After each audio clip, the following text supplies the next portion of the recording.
Hi, everyone, and welcome to the Wild Neighbors Speaker Series. We're happy to have you here today.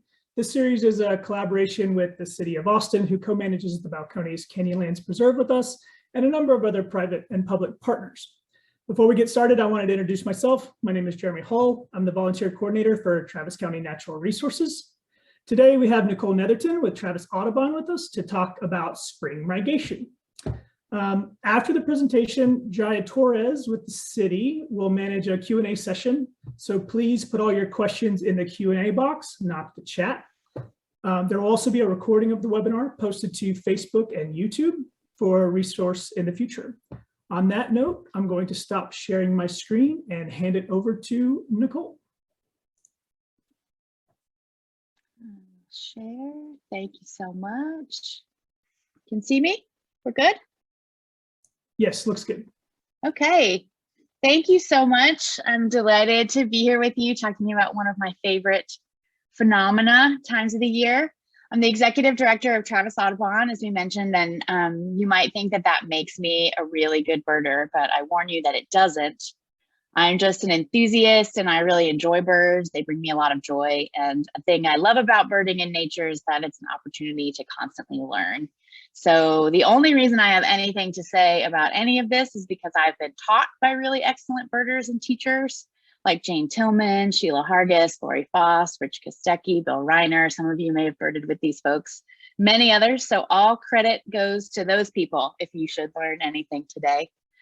The ecosystems and biodiversity in Central Texas is part of what makes it such a great place to live and part of what makes it a great place to be a birder. I love working at Travis Audubon because we are dedicated to inspiring conservation through birding, and we love partnering with the city and the county as part of the Balcones Canyonlands Preserve. Another thing that I love about birds, and especially getting to see how they operate in migration, is that they're connected to everything in nature, and so are we.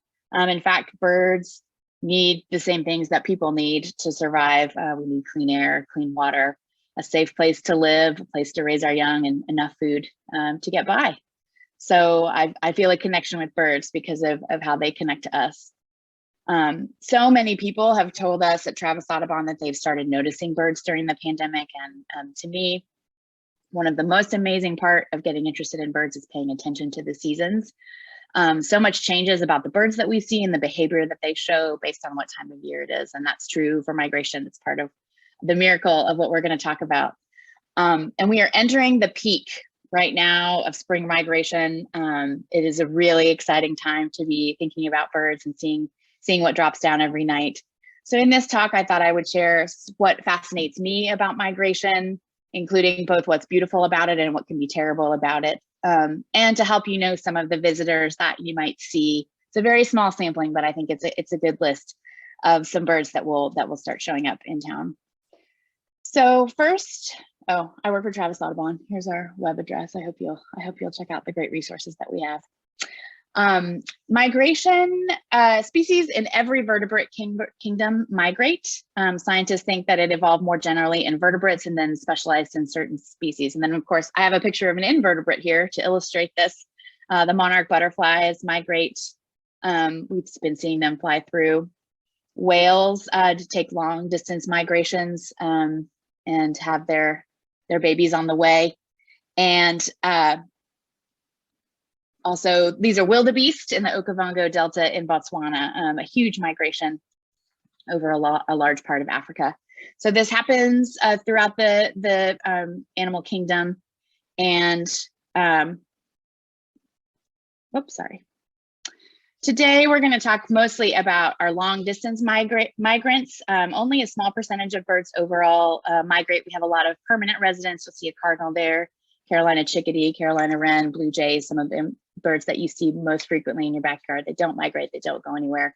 We have a lot of birds that do. They typically move to and from breeding ranges in the United States and Canada, to and from their wintering grounds in Central and South America, and they're pretty amazing journeys that they go on. They're motivated to migrate by two primary things. There's a lot of factors here, but we know that they're looking to move from areas of low or decreasing resources to areas of high or increasing resources. And the two things that they are most often looking for are food and nesting locations. So here we have a ruby throat enjoying some nectar.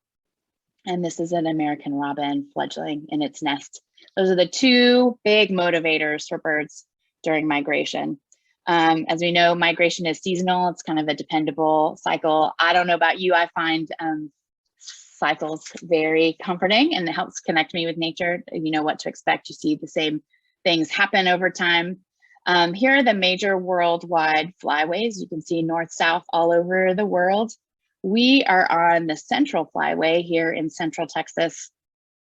We're a little bit on the western edge. So cities like Houston and Dallas are sort of smack in the middle of the central flyway, but we're a little bit more on the edge and typically have fewer numbers coming through than those places that are further east. For fall migration, the birds are going southbound. They finish nesting. They're going back to their non-breeding time. Winter is kind of their vacation. They're slower, they're not really in a hurry. And so fall migration is a lot more spread out. It happens really July, August, September, October, November, a long time, slower movement. It's very different during the spring when they're moving northbound, that it's faster because they are very eager to have their babies. They have a drive to get going. So March, April, May, especially late April and early May are busy migration times for us here. We know that migration evolved and adapted differently among species, and I included this because I find it interesting that people for a long time have noticed this impulse in birds.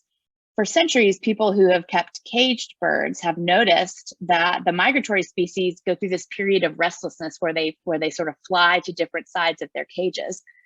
They flutter to one side and they're eager. They just can't stop this impulse to move. And the Germans made a name for this. I don't speak German, so this is probably terrible pronunciation, but Zugunru. Zug, it means move or migration, and Unru means anxiety or restlessness. So people have noticed this innate desire for birds to move in spring and fall for a really long time. I thought we would highlight some really amazing migrants. These are ones that you're likely not going to find in Central Texas, but their stories are so amazing and they're such athletes that I thought you might want to know more about their journeys. So the champions of migration, if you ask me. So this is the bar-tailed godwit, a little shorebird here. And if you can imagine going on a 9-day flight with no time to sleep and nothing to eat or drink, then you and the bar-tailed godwit are up for the same challenge. They fly from Alaska to New Zealand on their migration. And this is the record for the largest or the longest nonstop flight of any bird, which is almost 7,000 miles without rest. So congratulations to this guy, he's doing a lot of work. This is a red knot. Sorry, this picture is not great because the horseshoe crab has honed in on the action here. But this bird has a pretty small wingspan, about 20 inches, but some of them fly almost 10,000 miles every year from the southern coast of Chile and Argentina all the way up to the Canadian Arctic. So this tiny bird making an amazing migration twice a year. And migration is not all about flying. These are Deli Penguins, flightless birds that are found in Antarctica that also migrate. They average about 8,000 miles a year. The maximum recorded distance that they've traveled is 11,000 miles, and they basically walk along the edge of the ice in Antarctica. And their wintering grounds are in the Ross Sea, and they follow the sun back from their breeding colony. So they just walk along the edge of the ice. More ice forms, and they walk along. And then on the spring, when they're coming back, they follow the edge again. And I actually took this picture in Antarctica, and you can see that little like brown, dark lump down at the bottom of the penguin there. That's its chick. This was a rookery of Deli penguins. It made a lot of noise and didn't smell great, but it was an amazing thing to see. And then finally, this is like the guy who's on every list for most amazing migrants. This is the Arctic tern. It is by far the longest migration known in the animal kingdom. It's a medium-sized bird, and it travels almost 56,000 miles pole to pole every year. So that's Greenland in the north to the Weddell Sea in Antarctica. It does this over and over again throughout its life. And remarkably, they can live for up to 30 years. So if you add up all the distance that they cover in their 30-year lifetimes, the total journey is equivalent to going to the moon and back 3 times, which I don't understand. That's an amazing feat for such a beautiful small animal. But what about some of our birds and their amazing migrations? I thought I would profile one that you are likely to see. Hummingbirds are starting to arrive now. This is the ruby-throated hummingbird. We have 2 kinds of hummingbirds here, the ruby throat and the black chin commonly. There's also some other ones. But they're capable of flying more than 12,000 miles without a break across the Gulf. There's evidence that ruby throats do that trans-Gulf migration with regularity. And to be able to do this, they have to bulk up and store a lot of fat before they leave. And scientists have measured this. They have to gain 25 to 40% of their body weight before they start migration to make the long journey. So that's a lot of nectar to get prepared. And then during migration, the hummingbird's heart can beat up to 1,260 times a minute. I don't understand. And then its wings can flap 15 to 80 times a second. It is an amazing athlete that is doing a lot of hard work to get to where it's going. And here's the path that it follows. You can see its non-breeding grounds are down in Central America. And some do fly across the coast, but we have evidence that many are crossing the Gulf in one go. In fact, this isn't specific to hummingbirds, but there are scientists in Alabama who are doing work examining the stomach contents of tiger sharks. And they are finding passerines, many songbirds migrating who end up dying on their travels. And the sharks have learned that if they scan the surface, they might find a little snack. If a bird encounters a storm or gets tired and drops into the water, there's not a lot to be done for it, but the sharks are pretty smart and have learned about these songbird snacks along the way. Spring migration is upon us. This is a map that shows the typical peak time for Central Texas. So this is a great time to be looking for birds. Most birds migrate at night, and so going out in the morning, especially if we've had winds or weather, a lot of birds will drop down, and it's a great time to go out and look. So over the next 2 to 3 weeks, I really recommend, if you're interested at all in birding, it's a great time to see what migrants you might be seeing. So I thought I'd talk about some of the migrants that I've been seeing. This is just a sampling. Of course, this changes every day. A great other resource to see what birds are showing up in town, what people have been seeing is on eBird, which I'll talk a little bit later. I'm sure many of you are already familiar with eBird. But these are all birds that I saw this week. Many of these I saw at a birdathon event that I participated in with Travis Audubon at Sheffield Park, which, as you know, is just a neighborhood park here in Northwest Austin. There's baseball fields, there's a small pond, a playground, a pool.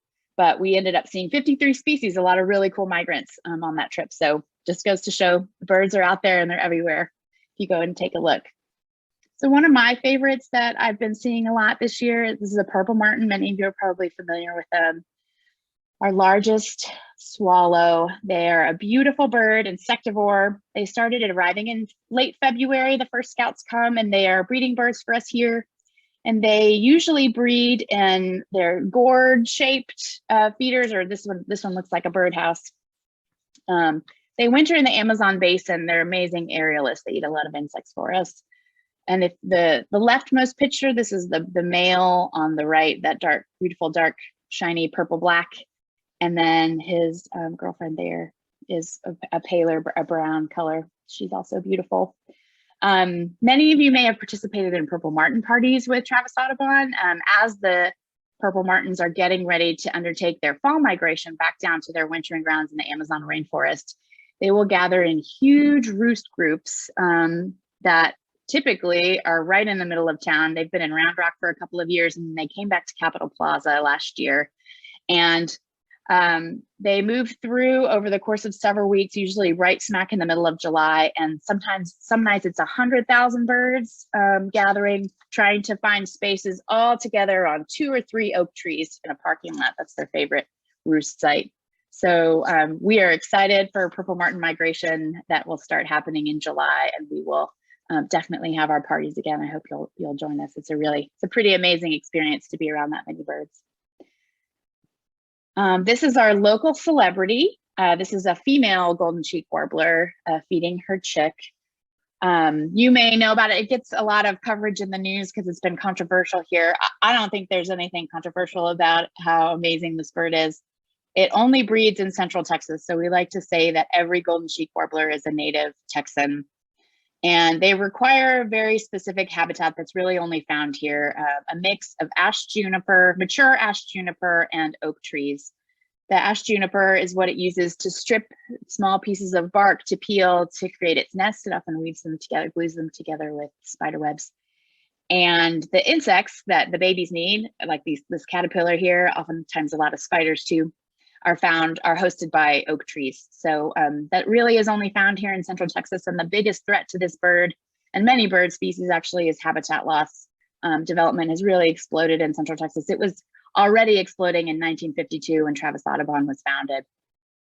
So we think this bird is very special and worthy of protection. It is on the endangered species list, and it is a big part of what Travis Audubon's mission involves, is to protect this bird's habitat. If you're a Travis Audubon member, you know about Baker Sanctuary. It's 700 acres of habitat set aside for the golden cheek warbler, and it's a part of the Balcones Canyonlands Preserve. It's a big part of our partnership with the city and the county. So I invite you to become a member of Travis Audubon so that you can come join us up there. It's a great place. I usually hear the warblers before we see them, but this time of year, the males are out singing, and it's really a special experience to get to see them. So the golden cheek is one of my favorites.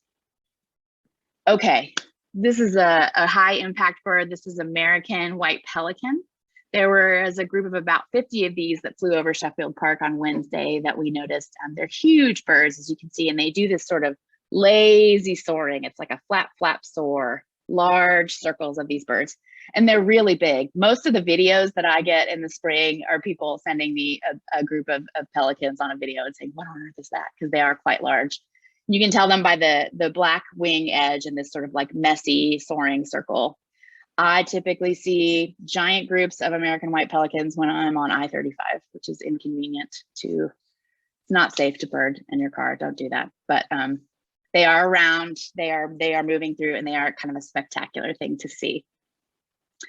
Another bird that moves around in big groups. This isn't a great picture, but this is often how you'll perceive them. These are Franklin's gulls. We have a lot of migratory gulls moving up and down. Lots of reports on social media about huge flocks, 100, 200 birds moving through right now. Gulls are also bigger than you would think, and so you'll sort of notice they're flapping. They have a distinctive flight in those pointy wings. Saw some gulls yesterday, Franklin's gulls. This is the most beautiful bird I've ever seen. I don't know. This is an Indigo Bunting. This is the male, that deep blue. They're very tiny, and they have this like sharp metallic beak there. Again, we saw this at Sheffield Park working on the fence line near the pool. A beautiful, beautiful bird that once you see a male Indigo Bunting, you sort of don't forget it.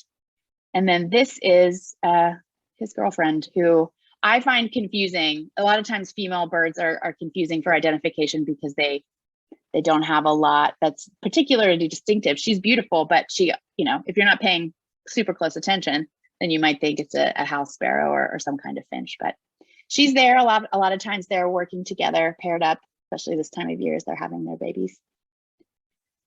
This bird is probably the #1 bird that ends up being people's spark birds, what they refer to as the bird that like got them interested in birding. This is the male painted bunting. It's impossibly beautiful. All the combination of colors, it's like it should belongs in the tropics. Beautiful, beautiful bird. It has a very bubbly, pretty song as well. He sings a lot. My favorite part is the red eye ring, which is hard to see unless you get in a scope or a picture up close like this.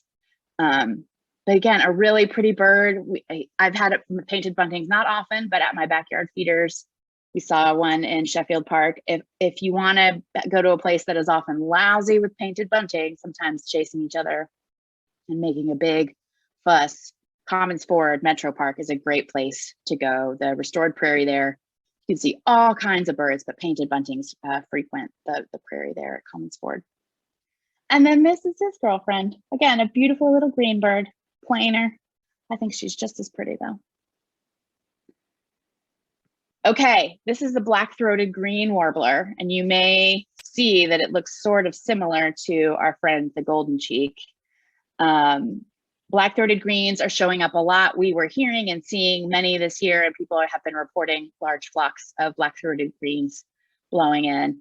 The way that I describe the difference between these species is their eye makeup, right? There's lots of subtle ways that these birds are different, but the golden cheek male has a very strong eyeliner that goes right through his eye. It's very crisp. And then the black-throated greens eye makeup is a little more blended, maybe a little more subtle. But again, a beautiful bird, a migrant that's coming through. They're moving on up north to go nest. But black-throated greens are beautiful. I'll just say also another way that I have friends in New York City who will email me and say, I saw a golden cheek warbler, and I was like, you saw a black-throated green. And the way I know is the habitat. That's another thing that as you learn more about birds, it's a big distinguishing factor. Is it could be this, but because of the habitat then we're in, it's probably not. So that's why I knew in Sheffield Park I was not seeing a golden cheek warbler. I was seeing a black-throated green. This is another amazing little warbler that's showing up in large numbers. It's one of our earlier warblers. This is a Nashville. He's sort of plain. He has little yellowish wash, some gray and green colors on its head and back. And then the white eye ring is what is distinctive for me. I get this guy bopping around the trees in my backyard with frequency this time of year. It's one that I've learned to confidently identify, and he's a very special warbler. A thing to know about warblers who are commonly moving through this time of year is they are often high up in trees and they don't stay still. So you have a lot of warbler neck where you're looking through your binoculars and you can't take them down because the bird won't stop moving.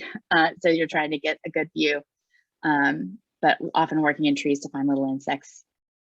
Very beautiful bird. And then I liked this picture of the black and white warbler because this is behavior that they often display. They work along limbs of trees and trunks, kind of like a creeper would. And oftentimes they just turn upside down and hang and work on finding little insects and things. I also love a black and white warbler because it's very distinctive. This is kind of the only black and white striped bird that looks like this. So woodpeckers also will do weird hanging upside down and working on tree trunks. So it's important to pay attention to what you're seeing. But a black and white warbler has a song that sounds like a squeaky wheel. It's another one that's, once you learn it, it's pretty easy to identify. And they're another early warbler for us that is showing up a lot these days. Saw one in my backyard this week. So this will continue to change every day. Be on the lookout. That was a very brief sampling of all the amazing birds that are moving through. That was just in my experience this week.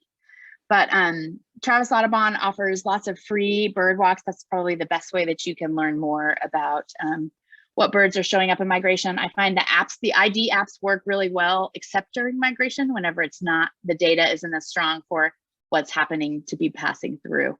So learning from other people is the best way that I've found to find out more about birds coming through in migration. So this is the part when we talk about threats to birds.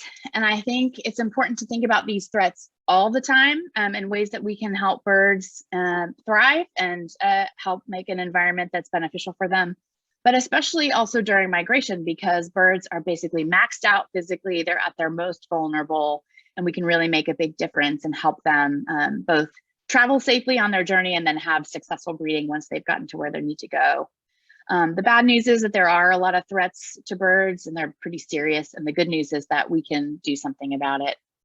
You'll probably have heard of this study from the Cornell Lab of Ornithology that came out in 2019 that, based on data, a lot of it collected from community science apps like eBird, that over the past 50 years, we've lost about 3 billion birds. There are lots of reasons for this, but many of them, of course, are caused by humans. This is a chart that shows the human-made threats to birds and sort of how serious they are in comparison. Of course, this doesn't contain things like habitat loss and climate change, which are huge existential threats, probably more impactful than all of these combined. But you'll see on the left side, the biggest threat to birds by far is outdoor cats. Cats are amazing pets, and they are murdering machines. They impact the ecosystems everywhere that they've been introduced, not just birds, all kinds of wildlife, reptiles, small mammals. And the solution is to keep your cats indoors. These are my two cats, Bilbo and Frankenstein, and they are doing some birding here. There's a tree that overhangs my backyard, and they're enjoying this. And this is a safe way to keep cats as pets, is to keep them inside. Many people build what are known as Catios. Travis Audubon has run a Catio tour for the past several years. And it's for people who feel like their cat deserves or needs outdoor exposure, but this is a way for them to be enclosed and for them to not be able to affect wildlife populations. So I implore you, if you are a cat owner and lover, to please keep your cat inside. So that's by far the biggest threat. The next threat is glass, light pollution, and then the impact, the potential to crash into buildings because of that. For reasons we don't really fully understand, birds are drawn to lights in urban spaces, which puts them at risk for building collisions. And I mentioned that many birds migrate at night and different species fly at different altitudes. So the overall light is a problem because it's affecting birds being drawn into urban spaces. And then the glass that's reflective is a problem because birds can't see glass. People also can't see glass, though we have we've used glass in ways that have context that we understand. Birds oftentimes just see the reflection of greenery or sky in glass and misinterpret it and crash into it and either die or become badly injured. So you can see from this chart, the biggest problem here is, buildings, skyscrapers, high rises, and Travis Audubon has been working to do a bird monitoring survey during the migration periods to see what impact downtown buildings are having in Austin, about 340 million deaths annually. But then look all the way on the left, residences are the second highest. It's a little deceiving because they look so low on the skyline, but many people's homes present a real impact to birds. And the best thing that you can do to be sure that birds aren't crashing into your windows is to turn your lights out. We ask people to do this year round, but the best time certainly is during migration. If you turn out your lights between 11 p.m. and 6 a.m., you can encourage your neighbors to do so, your workplaces. That's a really easy way to just keep birds from being drawn to this extra light. It also saves you money on your electricity bill. It's a huge win. But Texas is a globally important area for birds. We have about 1 of every 3 birds that migrates in the spring in the United States, which is about 2 billion birds will pass through Texas skies. So this is a really important thing that we can do to make an impact, not make an impact, to help birds. How about that? I would say if you notice at your home that there's a window or an area where birds hit the glass a lot, there are some very easy and inexpensive ways that you can help. Things like painting the outside of your window whenever you have birds. You can write on them with soap. There are stickers and films that are available for purchase that you can use to keep birds from crashing in. There's also been a lot of advances in technology, things like bird-friendly glass, and they put UV in that birds can see. There's a lot of great resources about this from the American Birding Conservancy. I recommend the Lights Out and Bird Friendly Buildings information on their website. And this is a yard sign that Travis Audubon produced. We've been asking people to put these in their yards to advertise that we are turning lights out for migration. We tell you when to put them out and when you can put them back in your garage for the next period. But turning out your lights is a hugely important way to help birds as they migrate. So these next few slides are our top 5 traffic nights from last year's spring migration. And you can see the top one here was almost 700 million birds flew over Texas.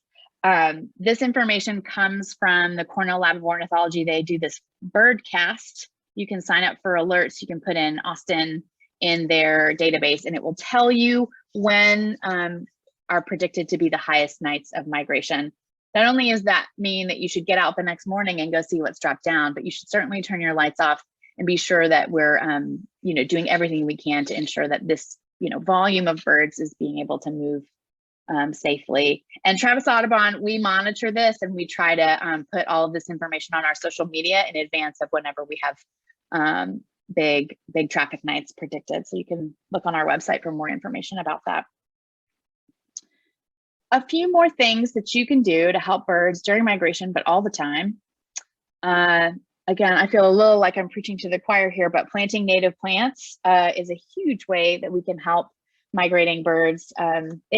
These plants have co-evolved with the species that live here, so they provide everything that these birds need to thrive. And being sure that your yard has the right plants is a really easy way to be sure that you are both encouraging birds to visit your yard and to allow them to get the resources that they need. A lot of the cheap plants in nurseries are not really appropriate for our climate and for our ecosystem. So I encourage you, the city of Austin actually has really good resources about plants that are best suitable for Central Texas yards. And I recommend that. Another thing I tell people is to resist the urge to squish caterpillars, resist the urge to treat plants that are getting eaten by things. All of these caterpillars and nymphs are baby food for birds and are very important in the ecosystem. They're an important part of the food chain. So you can leave them alone, let your plant get eaten up a little by the caterpillar. It's a limited time when that will happen. But odds are that many of those caterpillars will become the food that a baby bird needs to thrive. Avoiding pesticides is really important as well. And people who know about plants, not really one of those, but they say that being a lazy gardener is best. You may have heard, avoid using a leaf blower, leave leaves around, leave brush piles, avoid cleaning up plants too early in the season. A lot of times that's where insect eggs are laid, and we're just sort of leaving things alone so that the processes can proceed as they should, because it benefits birds, which benefits us. I'll say one other thing. There's just been a lot of discussion about this decline in biodiversity that scientists are seeing. Climate change is this huge threat that we're trying to address, but this extinction crisis that we're in now too, this decline in biodiversity is equally important. And I think there's a lot more information and attention being paid to this right now. So our ecological health depends on biodiversity just as much as it does on climate change. And the good news is that we can do something about it by having our yards be as friendly to birds as possible. And birds and pollinators help us maintain and support that biodiversity. So finally, participating in community or citizen science is a great way to help. eBird, we've talked a little bit about. Merlin is an app that I hope everybody has downloaded. I use it all the time. I recommend it for kids. It helps us gather data about bird populations, and the folks at Cornell are passionate, and it's a very important part of their mission to analyze that so that we can know more about what's happening to bird populations all across North America. And I would encourage you to get involved with Travis Audubon. It's a great resource. Our members are involved in advocacy that touches all facets of environmental issues, both locally and more broadly. And as I mentioned before, going on bird walks is a great way to contribute data, to meet nice people, to learn a lot about the birds that we have here. And I hope you'll become a member. I hope you will. I thought I would leave us with a little modified graphic from the Cornell lab about, it's really 8 simple actions that we can take to help birds during migration, but all the time as well. We've talked about some of these: keeping your cats indoors, turning your lights out and making windows safer, planting native plants, avoiding pesticides, contributing to citizen or community science. Using less plastic, especially single-use plastic, is very important. Scientists have been telling us for a long time that microplastics are everywhere, and using less plastic is a great way to be sure that we're contributing to ecological health in general. And then shade-grown coffee. Many of the places that are suitable for growing coffee, there are varieties that require a lot more sun, and so they end up deforesting some of the rainforest that is crucial for the ecosystem there, but also the wintering grounds for birds are just as important as the places that they go to have their babies. So we have to be sure that they're protected in places like Mexico and Guatemala. So drinking certified shade-grown coffee, those are places where they are growing a variety that does not require, it can be grown as an understory plant rather than having to have a lot of sunlight. And then I added one. If you yourself get excited about birds in nature, or even better, get a kid excited about birds in nature, then we'll be sure that we're passing on this information, this passion, all the ways that birds bring us joy into the next generation. So I hope you'll do that, because that is an action that helps birds. And I think I'll stop there. This is my contact information, and I would love to hear from you. So we'll end there. Thank you so much. We'll move on to questions. Excellent. Thank you, Nicole. There's such a lot of great information there. While people are generating questions and popping them into that Q&A box, I'm going to just say, once again, thank you. And then I'm going to be posting links in the chat for the Lights Out Texas, as well as the American Bird Conservancy, and then a bunch of BCP links as well. So folks can start looking in the chat for those. While we get questions, I had one question for you. If you had someone coming to Austin and they had one day, maybe like 2 hours to bird, where would you take them? It's a very tough question, but. No, I know. I would take them to Hornsby Bend, especially if it was during fall or spring migration. Hornsby Bend has the largest bird list by far of any spot. It's open to the public. There's almost always birders there, so you can tag along with folks. But something about where it's located, so close to the Colorado River, the retention ponds, it's a water treatment facility, and the retention ponds draw in migrants from all over the world. It is just like the perfect recipe for a huge variety, an amazingly biodiverse bird walk. So that's my number one. If people are only in Austin for a day and they have one place to go, that's where I would send them for sure. There's lots of great places, but that's my number one.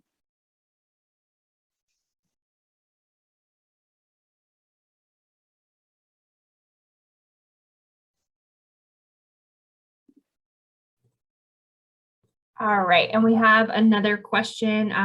What was the park that you mentioned was good to check out? Commons Ford Metro Park. Okay.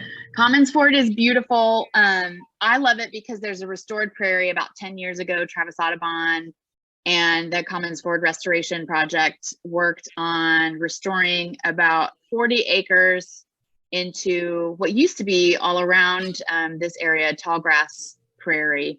And in that time, it's just amazing the biodiversity that's come back and the species that you can see there. The flowers are also beautiful. If you're interested in plants, it's a great place to explore there. I like it also because it's kind of an easy loop. You can walk around and there's waterfront at that park, so you can see the water. There's also a little drip, like a little place where there's always water flowing, and a bird blind, so you can sit and just see what comes to the water, which is another great way to bird. If you don't want to hike all day, just go sit and see what comes to the water. It's a fantastic experience. But yeah, Commons Ford, and we lead monthly walks there that are free. Great birders will show you every cool thing at Commons Ford. Is fantastic. Great, thanks. Someone asked where they can get a lights out sign for their yard. Yeah, we have them at Travis Audubon. If you go to our website, one of the banners that you'll see is about lights out, and there's a link there that you can sign up for a sign. We still have a few left, so you are very welcome to sign up for one. Thanks. Another question, are there any notable Austin high-rises that participate in Lights Out Texas that you know of? That is a great question. I don't know of any off the top of my head. All the city buildings do, which was a huge thing. So City Hall and some of those other big city buildings do. And we are in discussions. Google built a new building right on the edge of Lady Bird Lake, and someone walked by and discovered that their glass is bird friendly. There are little dots on it. You can see it from the street. So we're trying to talk with them about sort of the motivation for doing that, why that was important to them, and to be sure that they know about turning the lights off. So that's one that I know we have our sights on. I don't know yet if they've taken up the initiative, but it's a good one. Yeah, that's great. Okay, besides gentle reminders and encouragement, are there tried and true ways to successfully convince neighbors and HOAs to plant native, remove invasive plants, etc., that you know of?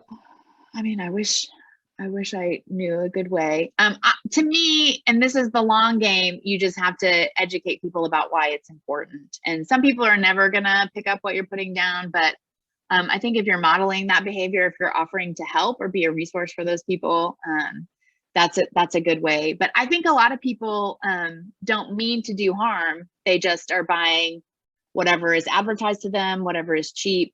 So being a voice for conservation, even in those simple ways, and like providing resources, saying, hey, I have this booklet from the city about plants that are beneficial to plant. I think we don't have, carrots. No, we don't have sticks. There's not official legislation or requirements for many places in town and outside of town. So the best thing you can do is to be helpful and a resource and try to educate people. Because I do think if people knew the benefits and the dangers of something as simple as what you put in your yard, then I think they would pay more attention. True, it is about getting that message out there, I think. Yeah. Okay, next question. This person asks, my house has a green belt behind it. In the morning, I hear many different bird songs and bird calls, but I can't find the birds. Do you have any suggestions? No. Well, sometimes that's how it is. Birds are very good at hiding. Really, their survival sometimes depends on them being able to hide from us. So they are adapted very well. If they don't want to be seen, they won't be seen. A lot of times I tell people just to just relax and look for movement. I bird with binoculars. I'm a big fan of it, but I also am kind of a fan of just using your naked eye and trying to notice general impressions about what you're seeing. If it's a color, if it's a shape, it just takes practice. And anything where there's really thick vegetation and lots of leaves, like that's going to be very challenging. It can sometimes be challenging to bird at Baker Sanctuary because the canopy is sort of low and it's always very green. And so you have to really look. But probably the best recommendation I would give for you is to try to learn the songs because that'll help you identify. It's very challenging. I'm not very good at birding by ear, but it's a really great skill. But also, sometimes you're just not going to see them, and that's okay. They're providing you the beauty of their song. Okay, so since the Lights Out for Bird initiative started, has there been a significant change in casualties and, decreased numbers of everything that you've seen in the last, I think, 2 years?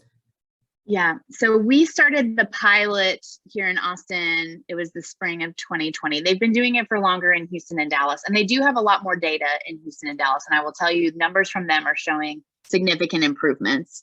You may remember sort of the impetus for all of this in 2017. There was a huge multi-casualty collision event in Galveston that got Houston Audubon and a lot of folks down there activated about it. And they have real good before and after stories about improvements there. Our data set is much smaller, and we've been sort of puzzled because we have been finding many fewer birds this past year.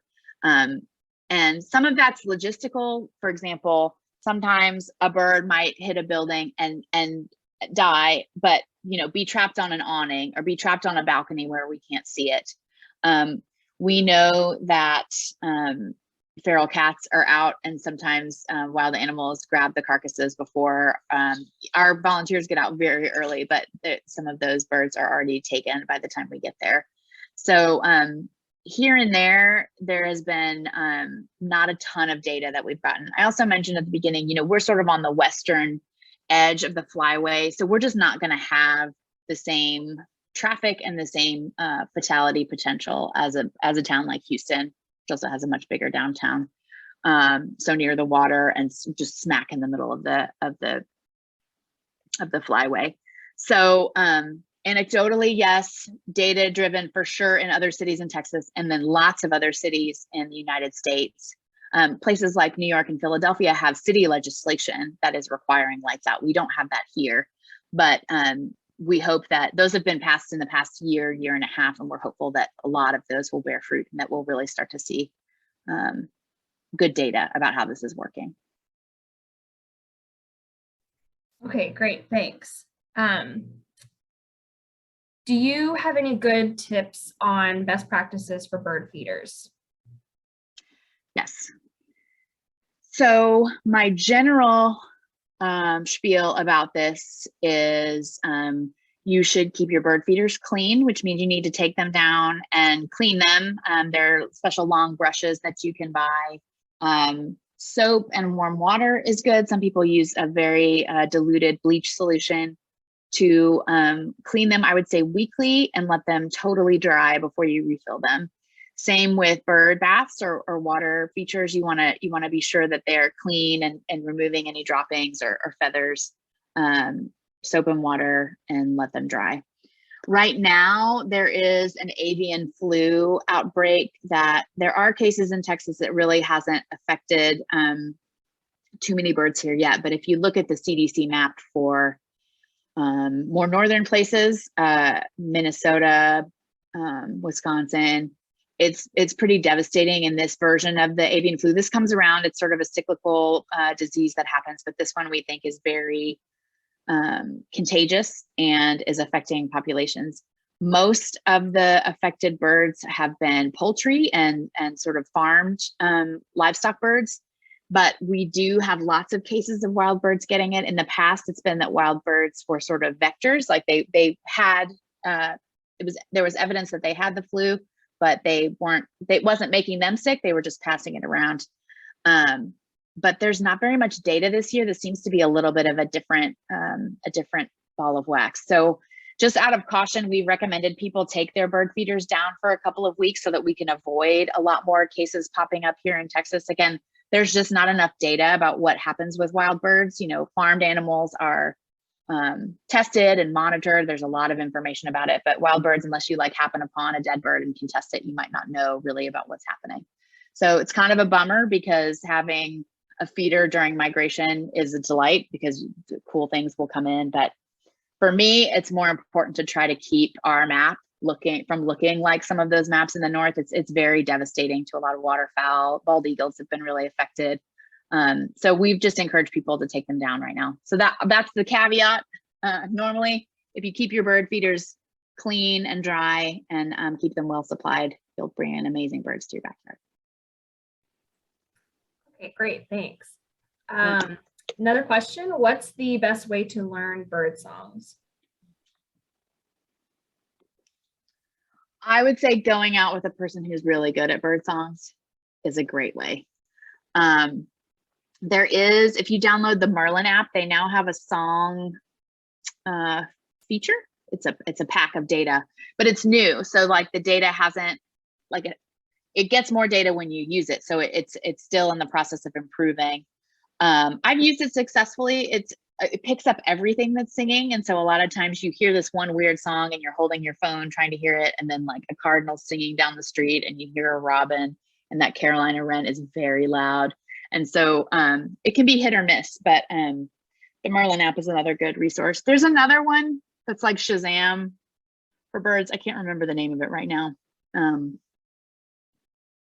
There's several apps, but the best way is to go around with a person who's really good at it, and they will help you identify and remember it. It's like you have to hear a song a bunch before you can know it. It's the same, like a song on the radio. It's the same for a bird. I'd be interested to get that Shazam for bird songs app. I might have to Google that. Okay, so do you have an idea of when we'll start seeing painted buntings around here? They're here. I saw one on Wednesday. Yeah. They are starting to arrive and they nest here. So they'll be around building nests and having babies. Yeah, Commons Ford. Go over to Commons Ford and you'll see them. How early do you typically recommend people get started if they're going out on a bird walking or like time of day? Yeah. This is a question that a lot of different birders would give you different answers to. Birds are most active around sunrise and around sunset. And I like to go like 30 minutes before sunrise. That's my prime time, because before if it's starting to get a little light, you might have a chance of seeing some owls and some nocturnal things that are maybe settling down. And then a lot of birds are active pretty much as soon as the sun come up. There are some birds that you see later, like for example, vultures are kind of late sleepers, and they tend to not really start soaring until the winds have picked up a little bit. So like 9 or 10 o'clock is when you start seeing vultures and things. And I like to bird in the morning because here, that's when it's cool, especially in the summer. You can still see amazing birds over the summer, but it just depends on how willing you are to sweat.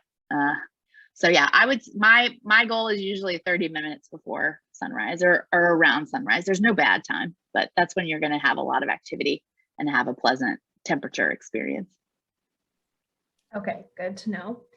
If you have a nest in an area that you've noticed it's like the second year that birds have returned to the same area, should you leave their previous nest or take it down, like if it's in a porch area where you don't want it, or should you just let it lie if they return? You know, this is a question for a scientist. I think some species will reuse a nest. And like, for example, barn swallows love to build a nest like right on top of your door, and it like makes a huge mess, and it's usually a little bit inconvenient.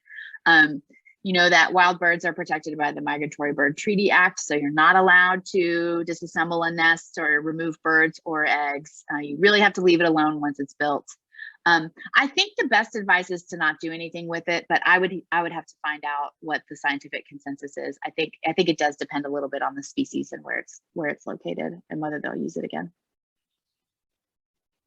Okay, yeah, I was just thinking, that reminded me, because in my apartment complex there's barn swallows, and I've noticed they come back. This is the second year they've come back, and they're a mess. But I see people not. Barn swallows will, once they find a spot, it's like, well, that's my spot, I'm gonna go back to it. Right. So, and we have yellow crowned night herons that my neighborhood has big oak trees, and there's a family that he basically comes back to this. They build a nest in the same tree every year. We go look at it. So yeah, I think a lot of birds will return to places that they have had success before. Okay, good to know. All right, well, that's all the questions we've got for now. So I think, if nobody else has any other questions, then we can go ahead and wrap up. But I really appreciate you talking, and this was a great presentation. Thank you. I enjoyed it, and I hope it was fun for everybody, and I hope to see everybody out birding.